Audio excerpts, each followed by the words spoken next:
And so I'm waiting for him to pick me up after work, and I don't know, 5 minutes goes by, and after 5 minutes, I'm already starting to assume he's dead. He's got to be. Because my mom had died suddenly, my dad had died suddenly. It was just my assumption. People I love are just going to be taken away from me instantaneously. That illustrates the importance of this ability that God has given us as humans to get cognitive about what we're feeling and thinking. Because our brains throw all these things at us and they feel true because of what happened to us in the past. But I think that, first of all, tending to your body, right? Your nervous system, if you've just endured something difficult like that, you're definitely in that protection mode. And being in protection mode is not a bad thing. You just don't want to stay there forever. That's the kind of the truth I'd want people to remember. Certainly there's truths about God's sovereignty or plan and love, but really it's God's in the midst of those things. And he meets us there, right? And so then we can lean on him wherever we are.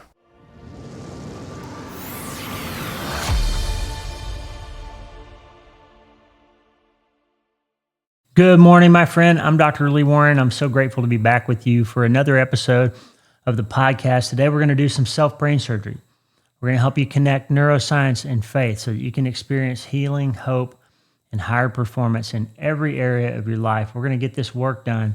And today, in a particular area, we're going to talk about what's called attachment theory. I've got two incredible guests, Cyd and Geoff Holsclaw. I've been on their incredible Embodied Faith podcast before. It's a tremendous podcast. I'll put the link in the show notes, and I want you to get to know them. But the Holsclaws are doing some incredible work. This is the second book that they've written together, and I think this book, Landscapes of the Soul, that we're going to discuss today, is an incredible and powerful resource for you if you ever feel like you experience life in a different way than other people do. Have you ever had that thought? Like you're living somewhere else, you can't quite connect or have intimate relationships with God or other people like some folks can?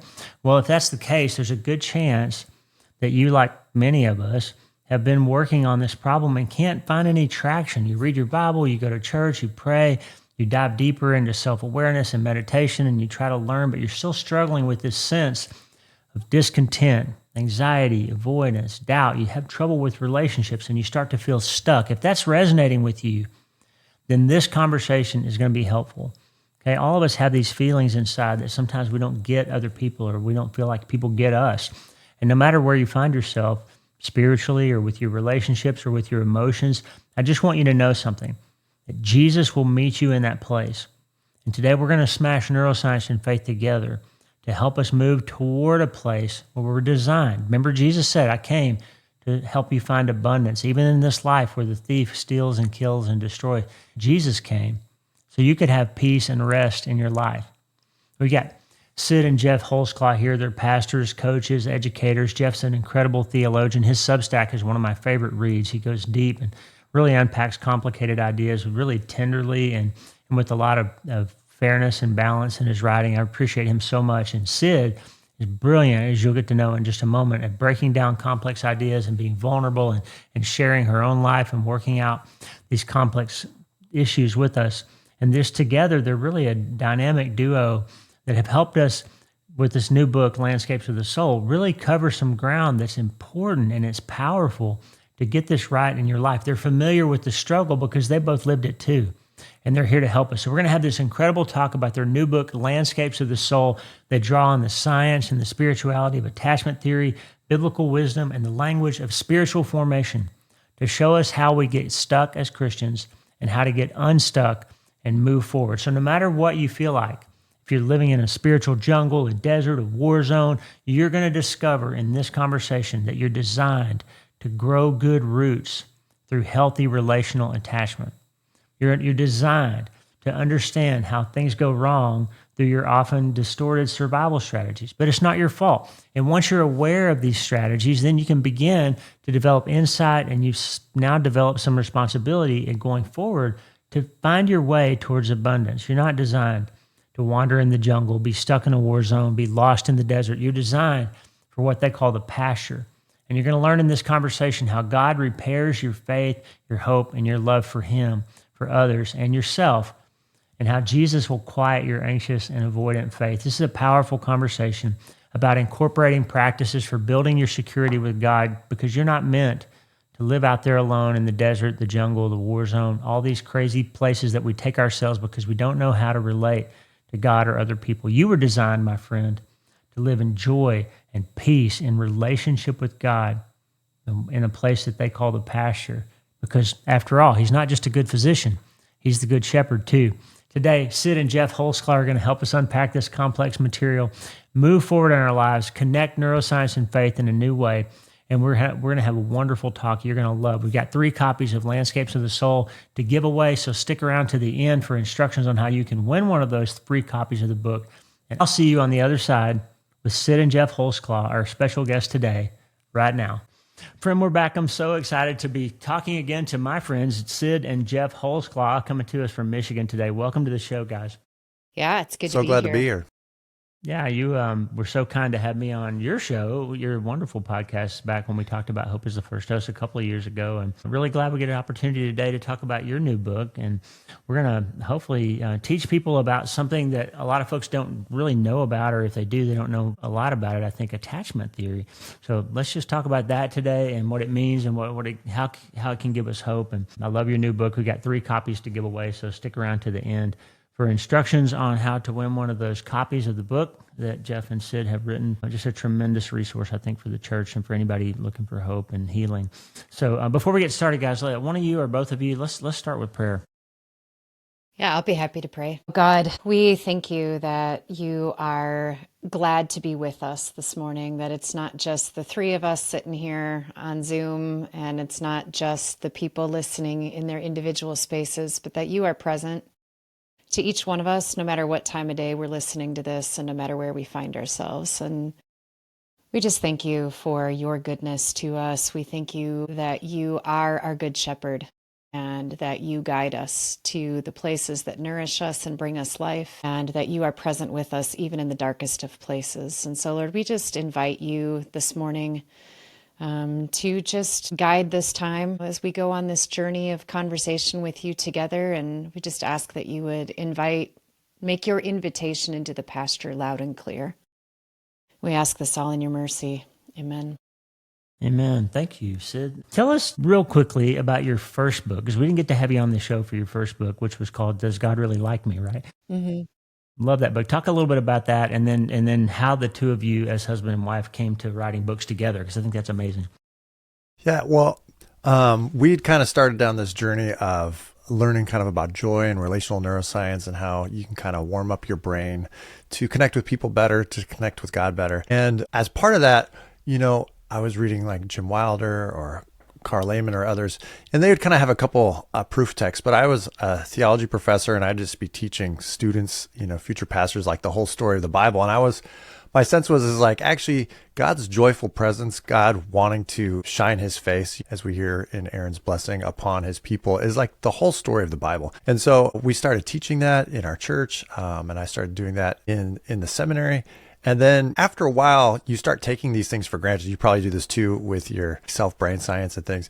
And then when you talk to people and they're mystified, they're like, what are you talking about? And so eventually Cyd was like, we need to write a book, because what we take for granted is not what people are normally thinking about. And so that's kind of where that first book came from. I call it like a sneaky biblical theology of God's presence, because it's really just going from Genesis to Revelation and showing how God's always wanting to offer his presence to his people. And then all the ways we just kind of avoid it, rebel against it, and move away from it, and how God keeps pursuing us. So the book is called Does God Really Like Me? But the subtitles, the main thing is discovering the God who wants to be with us. That's right. Which was a really big deal for me too, because I grew up with a real strong doctrine of the sovereignty of God, but it was more about God caring about his reputation than it was about caring about his individual people. And so when I, sort of learned that God actually delights in being with me and living with Geoff as he's teaching all of this in his seminary courses too, and I'd come by it other ways too, but it was just this sense of like, everybody needs to hear that good news. God doesn't just tolerate you. He doesn't just put up with you. He actually really delights in you and wants to be with you. And so the reason we started writing together is because, Geoff has the strong skill set of being able to think logically, linearly, like theologically, deeply philosophically, and is really good at sort of keeping thoughts coherent and putting things together. And I'm a practitioner. And so bringing that of like, how do people actually hear this? And what are some common misunderstandings that I've seen people having? Or what are some reactions that people have to those things? And how can we put this in a language that anybody can understand, not just theologians and academics? And so we try to bring those worlds together of the deep and rich theological and foundational thoughts behind things, as well as how do we say it in ordinary terms that people can understand and immediately put into practice. Well, I think you nailed it. And it's interesting. You read a lot of books that are co-authored, and they either, if you've read the works of both of them before, then they either don't feel like either of them, or they feel like one of them, and it's hard to know who's writing what and how. But you guys write so well together. It's just, I think it's beautifully done. And I've read a lot of Geoff's work on Substack. And by the way, make sure you're following Geoff on Substack. But together, you come up with some secret sauce that just really works well together. So strong work. And I thought the first book didn't feel like somebody's first book. This book definitely feels like somebody's fifth or sixth book. So you did a really, really good job on the writing and the craft side. So I appreciate that. And I think people are going to really find value in your work. So thank you. Yeah. Now let's pivot and talk about attachment theory. Let's nerd out a little bit on this psychological theory and why it matters. Like, why would your Christian out there, especially, or there's a lot of people listening here too who wouldn't say they're Christians. They're seeking, they're trying to find something, pursuing science as an avenue of learning truth. And the thread that may tie most of our listeners together is that they've been through some type of hardship or are going through some type of hardship. So why do we care about attachment theory? What in the world does that mean?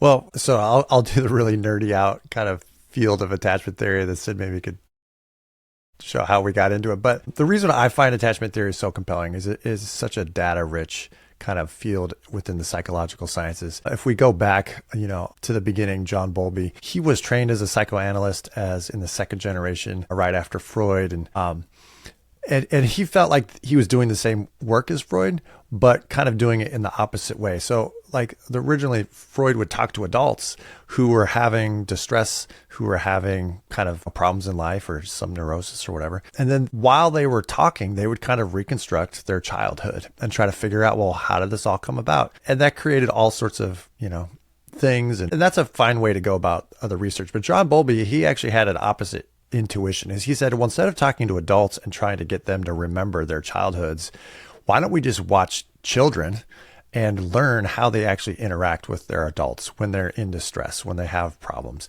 And so he was actually going into hospitals and observing how kids would have this separation anxiety when they have like really severe illnesses. And so he and then several others just started creating this huge body of data about there's pretty predictable ways that children respond to life distress, and then whether or not their parents can meet them in the midst of that distress. And that sends them into certain developmental trajectories about how they kind of organize their brains and their bodies and their relationships with other people.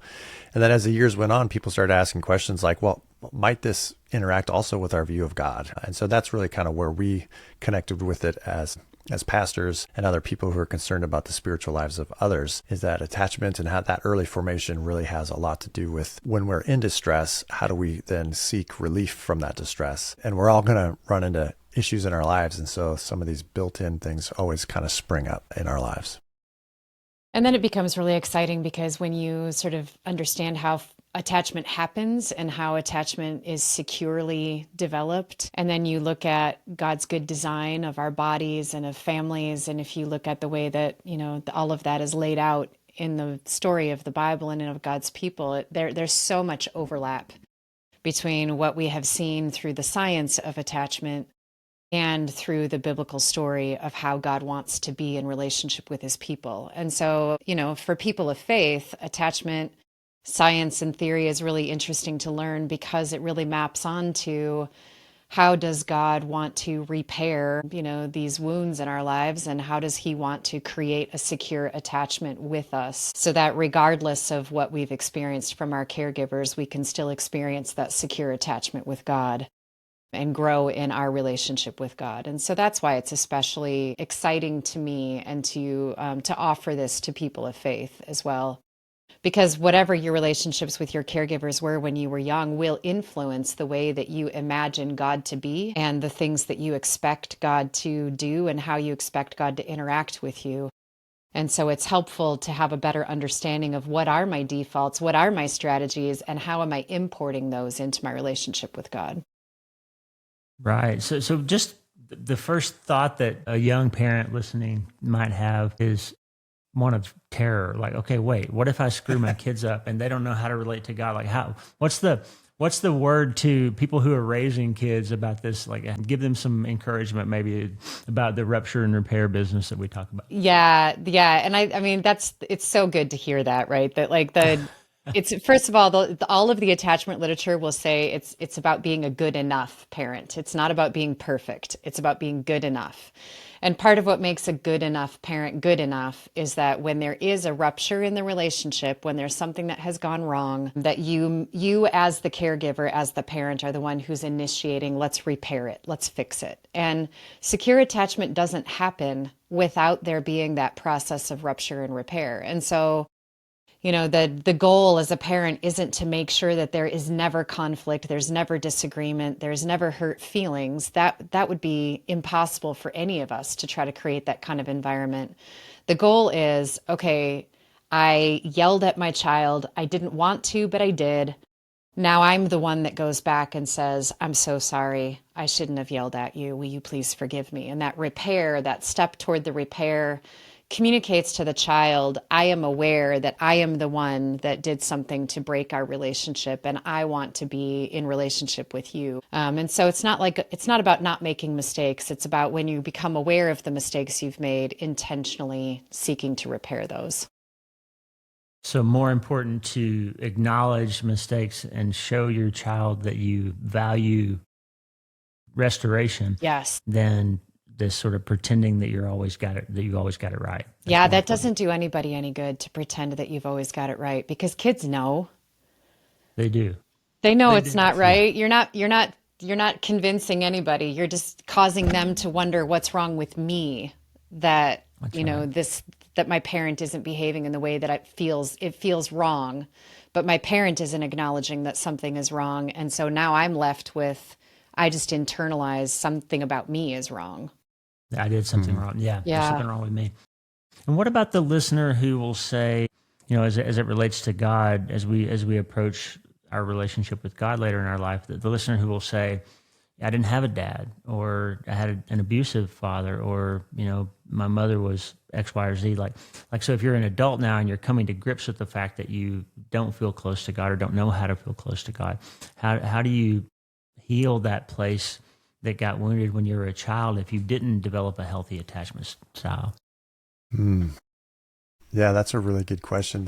So we kind of, before we can answer that, we kind of have to kind of roll back. Well, what was God's good design for us? Well, it is within a secure attachment, it's to develop these two capacities, which is to be able to pursue intimacy with others in a healthy and helpful kind of way, but also to be able to practice independence, where we can go out into the world, take risks, make those mistakes, that create ruptures, and then there's repairs. And so when we have this nurturing, good enough parents, or when we have, modeling of how to connect with God in those ways, then we get really strong muscles in this, like, pursuing intimacy as well as practicing independence. When that doesn't happen, then we usually become pretty lopsided. And that and we talk about landscapes. So the book is called Landscapes of the Soul, because like we kind of picture, the attachment research kind of shows that there's like kind of different social and emotional landscapes that we kind of fall into that are somewhat predictable. And so if you become lopsided by pursuing intimacy at the expense of your independence, you're always trying to stay close to people. You're trying to figure out how they're doing so that you know how to be with them in that moment. That kind of becomes this jungle that creates these expectations. But people can also go the opposite direction and prioritize independence at the expense of intimacy. So they're always doing things on their own. They think that they're best at everything. They know better than other people oftentimes, and that becomes like a desert. And so and that usually comes from like deficient kind of parenting in some fashion, that they were either gone and neglectful, or they're abusive. And that would be kind of the war zone where you don't know how to pursue intimacy or independence. And so that's kind of like the quick background. So, well, how do we then start moving forward? I've, figured out that my dad was gone emotionally or literally. Well, kids, they run experiments to gather data, and that's how they kind of figure out how the world works. So faith is really it's running new experiments. And so throughout the book, we talk about that. Like, faith, oftentimes we just think about these beliefs that we hold to be true or these ideas that we have, but it's really the act of faith that Jesus is always calling us into, is to run these new experiments about how does the world work? How can I gather new data about who God is and other people who maybe are healthy and how they work, about pursuing intimacy, and how do I practice my independence in a healthy kind of way. Like we're not going to be able to do that without taking those steps of faith. Peter getting out of the boat and trying something different.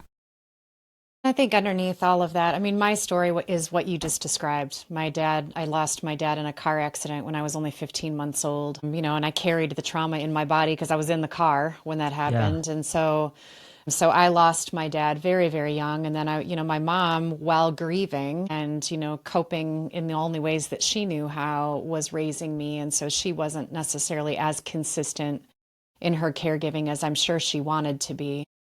And then she got remarried to a man who had been a bachelor and knew nothing about children. And that was just kind of an explosive mess. And so that was very much my story. I did not have an understanding of a father who was delighted in me or who really wanted to be with me. And then, there was there were issues in my relationship with my mother a little bit too. And so when I first came across attachment theory, I just found it really discouraging because so much of the language was basically like this: you're insecure, and this is why you ended up where you are, and these are all the things that you do that are harmful or that are bad for your relationships. And it didn't seem hopeful to me at all. But the thing that is really exciting is that if we think about, a lot of times you'll hear people use attachment styles, sort of like a personality style. Right. And we're really intentional throughout the book to use the language of strategies, because you developed these strategies to be able to survive your environment. And so they served you and they were important. And so it's important to even just notice these things that I find that are sabotaging my relationships or make things difficult with other people. They were actually something that I developed because I needed it, and it really served me in that time. And so having compassion for that, and then being able to say, but I'm in a new environment and I'm with different people, and maybe I don't need those same strategies anymore. And because it's a strategy that you learned, you can also unlearn that strategy and develop new strategies. And that's what Geoff's talking about with that running new experiments. But one of the places that I always want to start with people when I'm doing one-on-one work is always starting with rebuilding that foundation of joy, which is so beneficial in expanding our capacity to be able to tolerate difficult and uncomfortable emotions and stress. And when we use joy, we're talking in Jim Wilder's terms of joy is the experience of being with someone who's glad to be with me. It's not toxic positivity, like denial of the difficulties. It's just that someone's glad to be with me. And that's where we're so glad we wrote that first book first, is because that's sort of the proof that God does actually want to be with you. He is glad to be with you. That's and right. Now we can build on that, saying, and because of that foundation, that's where we can run those new experiments of intimacy and independence. And I love that you brought up that idea of strategy versus style. Like that, we always talk on my show and in my stuff about the miracle of neuroplasticity really is that God has designed us with the ability to change. Yes. And not to be stuck. So we talk about insight instead of identity. Like don't identify this thing and believe that it's unchangeable and it's who you are and that's what you're stuck with. Like understand that knowing how you tend to respond to things gives you insight and therefore responsibility, and letting God create a new life for you going forward from that. So I love how you did that. And let's unpack these landscapes. Like you just started to touch on that a minute ago, Geoff, but you break it down basically and not some theoretical mumbo jumbo, but you give us these really tangible, like understand the world you live in and the strategy of how you're trying to survive that world when you're growing up. And just unpack that for us a little bit more. Well, I'll just unpack it using our marriage as an example. Great. When Geoff and I were first married and I was operating very much out of a high prioritization of intimacy, I had just lost my mom at this point when we had gotten married, and so I had lost her suddenly. And so I was living in this place of what felt very much like a jungle. And so the jungle is one of the landscapes that we talk about. And that is really marked by this distinctiveness of prioritizing intimacy, closeness with other people, even at the expense of our own independence. So we will compromise our own needs, we'll compromise the things that we want and care about in order to stay connected with another person. And so for me, that was really coming out. You know, I'd lost my father suddenly, and now I had just lost my mother suddenly. And now I'm married to this man who I'm trying to develop attachment with, and I'm really paranoid about losing him. And so it's really driving me to stay connected and to stay close all the time. And so some of the hallmarks, and that's what the jungle is really characterized, is this: you're constantly reading your environment, reading your social and emotional environment. So you're paying attention to people's body language and facial expressions and small gestures. And this is actually a gift that you carry with you. You don't have to get rid of it. It's a great strength that you've developed, this ability to read people and to be able to sort of see, is what they're saying actually matching what I'm picking up from them? So it's actually a great gift and a great skill. But when it becomes that it's so loud that you can't pay attention to what's going on for you or what you need or care about, that's when it becomes problematic. But you know, that kind of mirrors the idea of living in a jungle where there's so much life and so much happening, and there's water everywhere, and conditions are changing, and you kind of have to be on your guard, always looking around, always noticing what's coming at you, and really paying attention. And then the other thing that's really distinctive about that jungle landscape is that, you know, because you are so good at reading people, that if there's something goes wrong in one of your relationships, it's probably your fault because you misread something. Or because you want to stay connected, you're not going to point out that it's probably the other person's problem. You'll take the problem on because it's so important to stay connected. And so people who find themselves living in a jungle landscape will be quick to place blame on themselves whenever anything goes wrong in a relationship. And then because the relationship is so important, you know, you prioritize the relationship over any rules or patterns or even a sense of reality. And so those are some of the things that, you know, and those are the strategies you need when you're growing up in an environment where care is inconsistent. Maybe some days your caregivers are very present and attuned to you and really want to spend time with you, but then in the next moment, they're preoccupied and they've got other things going on, and it's almost like you're not really worth their time and energy. And that's not always by choice, but in my condition, it was because my mom was grieving, and you know, there were times when she just didn't have the capacity to care for me. And so I was sort of not neglected, but I wasn't really attuned to and attended to. And so that inconsistent caregiving is what ends up making you really attuned to relationships. And so that's sort of a description of the jungle. And that's how I entered into our marriage. Meanwhile, Geoff is entering into the marriage, and I'll let him go into detail in just a minute, but he was coming from this more desert landscape, which is about as opposite of the jungle as you can get, because his priority is independence. And he's often the one who's saying, you know, well, I'll let Geoff describe. Go ahead, Geoff. You describe the desert, and then we'll talk about how it interacted for us early on. Well, so if you just think of like a literal desert, it's all sunshine or primarily lack of water. And so you have to plan accordingly, right? Like if you don't want to run out of water, you have to save your water, ration your water. You have to find out and know exactly where to get water from. And then if you don't prepare for the sun and the heat, you're going to get dehydrated. You will get sunburned, right? So this is kind of a world where things happen regularly. Cause and effect relationships are really strong, and you can make plans accordingly. And this is kind of it's a metaphor for the relational environment that certain people are raised in, where maybe your physical needs are taken care of at a minimum, but your social and emotional needs are often neglected, or they're outright rejected. And so you learn quickly that putting out emotional energy or information into the world doesn't get you help. What you have to do is follow the rules. You have to figure out the rules of a situation and then follow the rules accordingly. And maybe that's getting good grades. Maybe that's being really good in sports. Maybe that is having a clean room, right? You just kind of figure out the rules of the household and then you adapt yourself accordingly. But slowly and surely your heart kind of shrinks and dies, that this sense of like, these emotions or passions that I have, I can't share with people because they're often rejected or abandoned. And so long term, that just pushes you into this world of living independently. So you might be surrounded with people, but you don't go to them for help when you're in distress. You figure it out on your own. You prioritize rules over relationships. And so, you know, the right thing to do is the right thing to do, no matter who it hurts or how it affects them or something like that. And then oftentimes you blame other people when things go wrong. So these are some of the strategies that you have gathered to adapt yourself to the environment that you're living in. And so then if you have someone in the jungle, as Cyd was describing, or someone in the desert, as I was describing, in a marriage or going to the same church or something like that, they'll see the world very differently and they'll look to God for very different things. And so our relational journey in our marriage can be very different, but then also even our spiritual journey with God can take on a very kind of different things, which is why it's been so important for us to kind of get this out for people to learn from.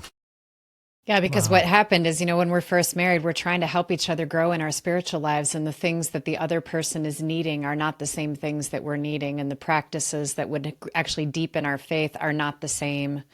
And we're approaching things differently. And I'm saying, you should do it my way. And he's saying, you should do it my way. And both of us are going, these aren't really the things that I personally am needing in this season of my life.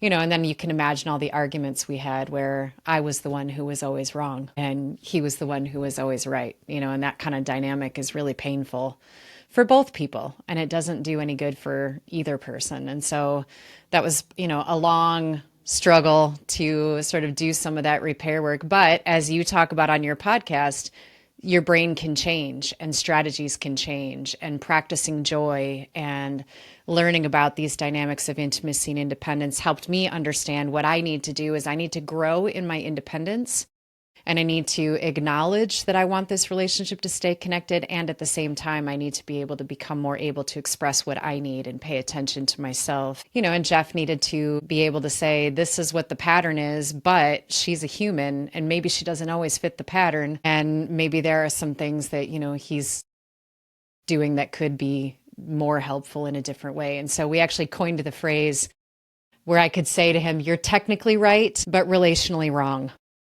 Wow. Of like, yes, you are right. Those are the facts. That is but relationally, this is not doing us any good right now for you to be sticking to what's the facts are.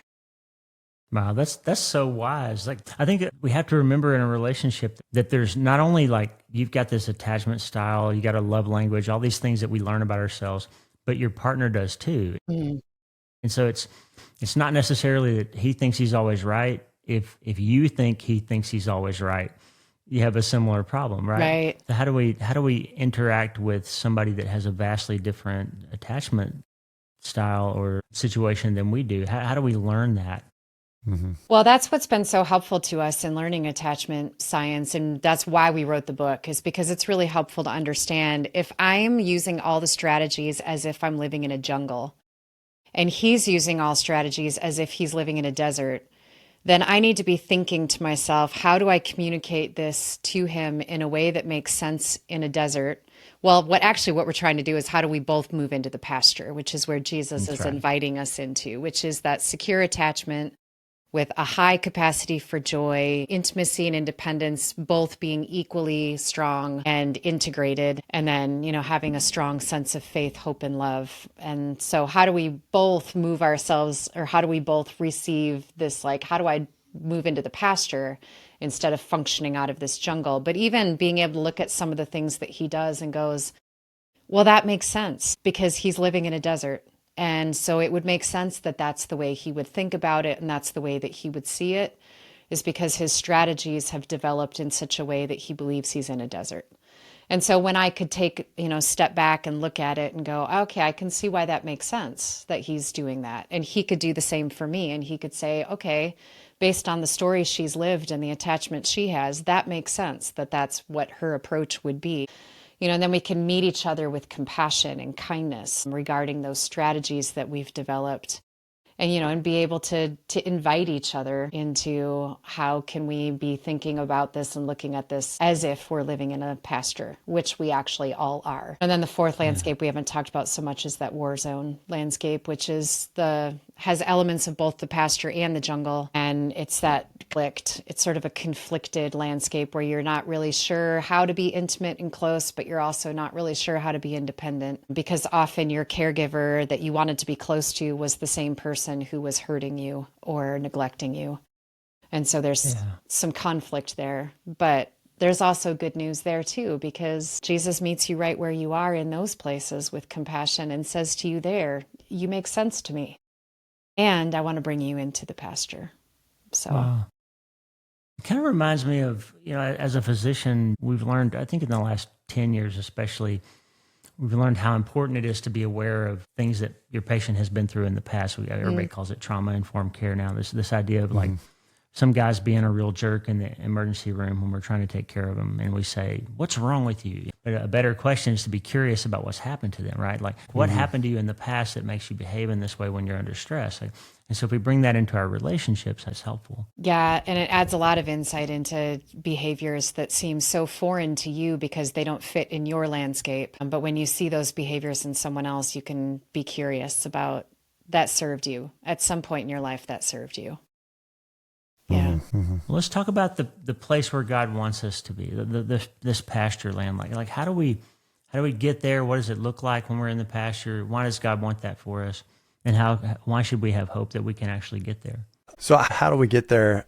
The real basic answer is, well, we follow Jesus as he leads us to the Father, right? That's and right. that is that secure attachment with Jesus, but also with the Father that is all kind of surrounded by the work of the Spirit, right? So Jesus is leading us. And so that's where, again, that idea of running new experiments and gathering new data, which we call faith, is so important. Like, so we have to, in a sense, start believing and then testing by having faith in Jesus. So what does that mean? Well, if we go back to these kind of two capacities of intimacy and independence, it means running new experiments about how the world works, how we work in it, and how God is meeting us in there around these two kind of data points of intimacy and independence. And so and this is true kind of no matter where you're at, whether it's war zone or jungle or desert, can I offering kind of my social and emotional self to Jesus more? Can I ask for help? Can I cry out? Can I confess my sin? Can I be vulnerable with Jesus in prayer or in other kind of situations, and then kind of receive back, well, what is Jesus's posture toward me? How is he forgiving me? How is he meeting me in prayer or in worship or through reading scripture? And so that would be kind of one thing is learning to do that. And we kind of talk more specifically, that could happen in scripture, Bible reading, prayer, silence and solitude. But then you also have to do other things, which is kind of flex that independence muscle. And, sometimes that's basically just kind of like the obedience side, is I have to use my agency to start doing the things that God clearly calls us to do. And I have to start trusting God that maybe his ways are better than my ways and that he's leading me into kind of a life. So, for all of us, that might be very different. Like, what is the next kind of obedient step that God's calling us to? And then you have to kind of start doing that and then start gathering information. And slowly those things will start kind of building the integration. Really, the goal is to integrate intimacy and independence, that they work holistically together. And that's where this idea of faith and increase in hope and then an increase in love kind of all kind of happens. So that's some of the steps. I know, Cyd, yeah, you have a couple other things too. I just want to paint like a real clear picture of the pasture, because it's really important for us to know where we're headed and to have enough desire for it that the work that we need to do between here and there feels worth it, right? If we don't have a compelling vision of where we're going, then it feels like we're going to give up if it gets difficult. That's right.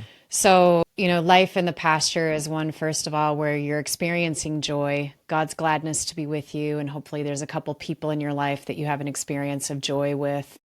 And so that joy expands your capacity to be able to tolerate rupture and motivate you to want to work toward repair. And then you have those high capacities of both intimacy and independence so that you are equally able to be close to people and offer closeness to people, as well as being able to tend to yourself and your needs and to be able to go out and do what God has given you to do. And those are equal. And then we haven't really touched on yet, but there's sort of three questions that we all end up asking throughout our lives. We call them defaults. And the first one is, are people available to me? And, if you're coming from a jungle, your answer is going to be maybe, because sometimes they are and sometimes they aren't. If you're coming from a desert, your answer is no. People aren't really available to me socially, emotionally. I'm kind of on my own. And if you're coming from a war zone, those answers conflict, right? And so you don't have an organized answer to that. But in the pasture, the answer to that is a resounding and wholehearted yes. People are available to me because God is always available to me. And so even when my people aren't available to me, I still have God's availability no matter what. And then the second question we're always asking is, will this distress or will this hardship I'm currently enduring, will it be alleviated? Is it ever going to go away? And again, if you're depending on which landscape you're in, you're going to have a question that's not a yes. But if you're living in the pasture, the answer is yes. This distress is going to be alleviated because Jesus is in the business of making all things new. And he has told us that there will come a day where there's no more crying and there's no more conflict. And so even if this isn't resolved here in my lifetime, I know he's still doing something about it, and it will not last forever. And then that third question then is what do I do with my power or with my agency? Like, I have the ability to do things. What do I do with it? And if you're finding yourself in the jungle, your answer to that question is, I'm going to use all of my power to prioritize my relationships and stay close to people. If you're in the desert, you're using your power to remain on your own and be independent. And if you're in the war zone, you're using your power basically to survive. And all three of those strategies of using your power is really about protecting yourself, because you feel like you need to somehow protect from the world around you. Whereas in the pasture, the answer to that question of what do I use my agency for? What do I do with my power? It's I can actually love other people because I'm so loved that I have nothing to lose. And so I can use my agency to love other people as God has loved me. And so it's this freedom to live in connection with God rather than having to protect myself, and being able to offer connection to other people in a way that is healthy and independent as well as intimate, because it's integrated. I love that. You got in the book, Cyd, you give us a story early on that I thought was insanely practical and brought this down to a really, really practical is the best word, way for people to put their heads around what you're talking about here. Give us that little story about how Geoff was late somewhere you were waiting, and how you responded to that, and before you even thought about it, like your past puts you in a kind of a panic situation. You just unpack that a little bit, because I think it's really helpful on the ground look at what attachment really does to us sometimes when we're not expecting it. Yeah, well, I mean, first of all, it's helpful to note that all of your attachment strategies come out in attachment relationships. They don't come out in like your coworkers at work, right? So it's like, right. So the reason that this story is so poignant is because it's Geoff. It's my husband, and he was late to pick me up, and this was back in the day before we had cell phones, and so there was no way we could communicate with each other that he was going to be late. And so I'm waiting for him to pick me up after work, and I don't know, 5 minutes goes by, and after 5 minutes, I'm already starting to assume he's dead. He's got to be, because my mom had died suddenly, my dad had died suddenly. It was just sort of my assumption. People I love are just going to be taken away from me instantaneously, and so he must be dead. And so in the time that I'm waiting for him, I'm going into this like, I've got to solve this problem. I've got to do something about this. Like, what can I do? Maybe he's, somewhere in a store and I need to, like, maybe he's passed out somewhere. Maybe he's in an accident. Maybe what can I do? That sort of frantic. But then at the same time, I was sort of alternating between this like calm, cool, okay, well, this just means that I can quit this job that I hate. It means I can move back to California. It means I can get rid of our apartment. Like all these things where I'm like starting to say, these are the things that I can do. Because I think I was starting to like, well, what is life going to look like now? Because he's obviously dead. And sort of like, and so this vacillation between the panic and the practicality. And at no point did I actually say to myself, you know what? He's probably just late. Like, we live in Chicagoland. He's probably just stuck in traffic. There was no category for that, because my body was so wired to expect that people would die suddenly or be taken away from me. And because it was my attachment, I mean, I'd lost my father suddenly, lost my mother suddenly, and now my husband is late. These are like, primary attachments. And so that, by the time Geoff got there half an hour late, I got into the car and I couldn't even speak. I just was, weeping uncontrollably, and he had no idea what was going on with me. And I don't think I did either. I just didn't even realize how crazy that whole experience felt. I can't even think my way through it. It's just this reaction that came entirely out of my attachment strategies. Wow.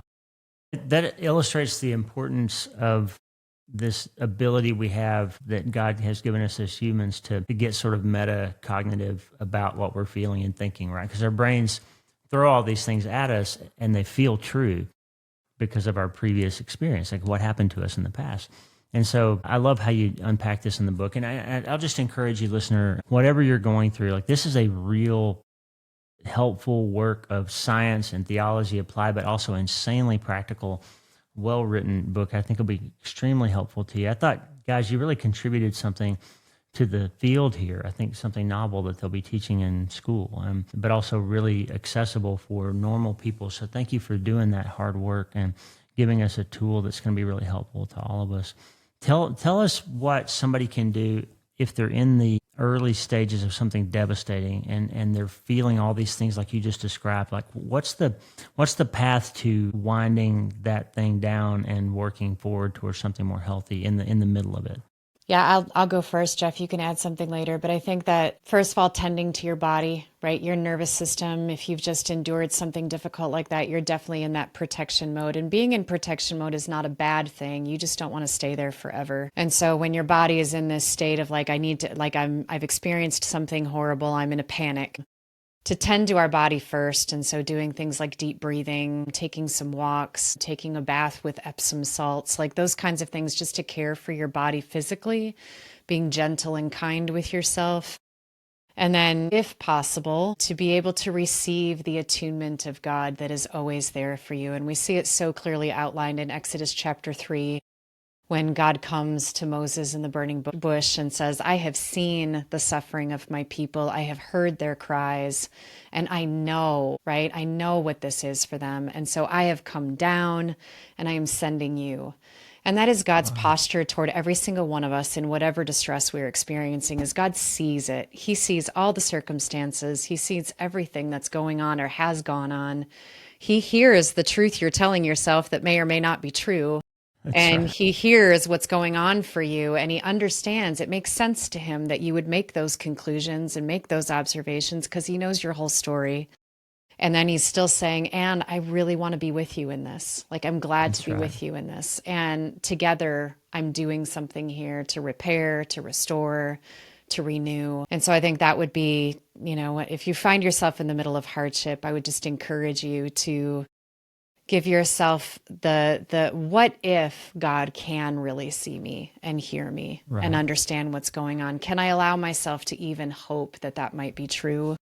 And what would it be like to even just say to myself, or even just to speak to God, God, I know you see all of this and I know you hear, and will you please let me find you in it? Help me to know your gladness to be with me in the middle of it. I think, remembering what is, along with all the great things Cyd just said about getting in your body and routines, remembering what is true. And that sounds like kind of trite. And sometimes people can give all like they're biblical truths like in times of tragedy, but they're like in the wrong time. It goes back to that saying of like, you could be technically true, but relationally wrong about like sharing biblical truths. Right. But I think when the idea of God with us, this is sometimes just contained into like, oh, that's what we remember for Advent or during Christmas. But that's actually like, that's the foundational truth of all the story. When you read through the New Testament or the Old Testament enough, like God's promise that I will be with you he tells that to people all the time, even when they're in the darkest place. And so I think remembering that God is with us and that Jesus, as the pioneer and perfecter of our faith, as Hebrews 12 says, he has gone before us even into those dark places, right? And so this is why we have to remember that Jesus on the cross, Jesus' death, is him going before us into those dark places. And so that's why we can affirm and say and believe that Jesus is with us, is because he has gone before us. Amen. And so he sits there in the waiting room in the hospital. He sits there in the funeral home. He sits there in an empty house. He sits there when we don't have a job and says, I'm here with you. And I've been there. And so that's the kind of the truth I'd want people to remember is certainly there's truths about God's sovereignty or plan and love, but really it's God's with us in the midst of those things. And he meets us there, right? And so then we can lean on him wherever we are because we need that support. But then also Jesus is going to slowly, at just the right time, he's going to be moving us forward. And there's things we can learn from Jesus in the midst of those things. So we can lean on Jesus as he meets us there, but then we can learn from Jesus as he moves us forward. So that's kind of the word I'd have for for people. Wow. Outstanding work, you two. It's a pleasure to have a chance to talk with you again. And where can people find out more about you? Well, you can find us. We just started the Center for Embodied Faith. So you can find us. The website would be embodiedfaith.life. And that's where you can find out about our podcast, our book, some of the writings I do online, as well as our online trainings. And then we have our annual Attaching to God Summit. You can find all that stuff at Embodied Faith. Outstanding. I'll put all your links in the show notes. Friends, stick around after we say goodbye to Cyd and Geoff in a moment for instructions on how you can win one of the 3 copies that we have from Tyndale to give away of this incredible book, Landscapes of the Soul. Guys, strong work. I appreciate you very much, and I'm praying for you and your continued impact in the kingdom. Thank you. Appreciate your time today, Cyd and Geoff. Yeah, thank you very much. God bless you. You too. I told you that was going to be a great talk. I so enjoyed my time with Cyd and Geoff. I highly recommend their book, Landscapes of the Soul. I recommend their website. I recommend their first book, Does God Really Like Me? And their podcast, Embodied Faith, and Geoff's Substack. These are just powerful resources that will help you change your mind and change your life, as we're always talking about on this show, my friend. So get to know the Holsclaws. I think they'll be a powerful addition to your journey.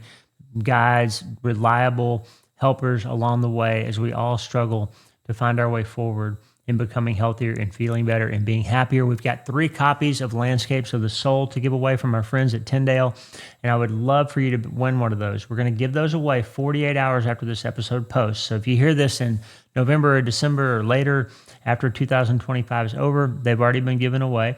The giveaway happens 48 hours after the episode drops, and if you want to be considered for one of the copies of this book, please send me an email, contact@drleewarren.com, contact@drleewarren.com. I need your name, your mailing address, and your zip code, or we can't include you in the drawing. Name, mailing address, and zip code. Now, there's a caveat.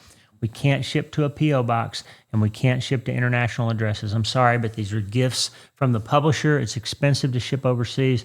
We can't reliably deliver to P.O. boxes, so you have to have a physical mailing address. We need your name, your mailing address, and your zip code. If you want to be included, 48 hours after this episode, Lauren will choose the winners, and you will get an email if you win. You won't hear back from us if you don't win. So if you don't hear from us, that means, unfortunately, you didn't win. But please go buy the book, borrow it from your library, find another way to read the book. It is incredible, and it will help you a lot. I love this book. I listened to the audiobook while I was working out. I learned so much from Geoff and Cyd. I love this conversation, and I would highly encourage you, friend, to get to know the Holsclaws. Hey, listen, I would love if you would consider pre-ordering my new book, The Life-Changing Art of Self-Brain Surgery. All the things we talk about here every week. We go deep. We unpack these complicated ideas of neuroscience and how mind and brain are not the same thing, how we can choose an approach to help ourselves get better every day, no matter what we've been through. If you want to become higher performing, more hopeful, and have a better chance at healing whatever you've been through, okay? My new book, The Life-Changing Art of Self-Brain Surgery, will help you. There's a link in the show notes to pre-order the book. You got all kinds of special bonuses if you pre-order the book. You just have to send us an email and let us know you've ordered it. We don't ask for any kind of proof of purchase or any of that. Just a deal between the two of us. If you order the book and you want the pre-order bonuses, send us an email, contact@drleewarren.com. Lauren will send you back an email with the instructions on how you can get the pre-order bonuses. We've got all kinds of good stuff, including an unbelievable playlist of music that you can start your day with and help you connect not only to God, but also to the 10 Commandments of Self-Brain Surgery in a more meaningful way. And I think it'll move the needle for you on your journey to become more hopeful, heal more completely, and achieve higher performance in your life. I'm Dr. Lee Warren. It's been an honor to be with you today, friend. I can't wait for you to check out this book, Landscapes of the Soul by Geoff and Cyd Holsclaw. And I can't wait for your comments and your feedback on my new book, The Life-Changing Art of Self-Brain Surgery. Listen, I'm always telling you, you can't change your life until you change your mind. And the good news is you can start today.